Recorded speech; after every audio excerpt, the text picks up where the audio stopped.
Speak sponsored by rxcardclub.com. Get a free prescription drug card and save up to 85% on prescription drugs.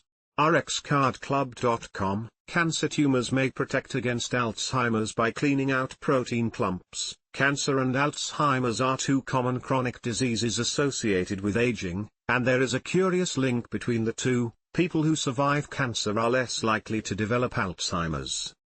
A new study published in the journal Cell has discovered a possible explanation for this link. The researchers found that cancer tumors secrete a protein called Cystatin-C, Cyst-C, that can travel to the brain and activate specialized immune cells called microglia. In the Alzheimer's brain, abnormal protein clumps called amyloid plaques disrupt communication between brain cells, leading to cognitive decline.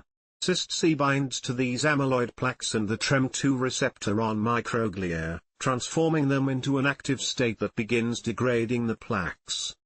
When the researchers tested this in mouse models of Alzheimer's, they found that the amyloid plaques in the brains of mice with transplanted tumors shrank significantly. The mice also performed better on memory tests. These findings suggest that cancer may provide a biological cleanup crew that can reverse the existing damage from Alzheimer's, rather than just preventing new damage. If replicated in humans, this could lead to new treatments for dementia that target the degradation of amyloid plaques. rxcardclub.com.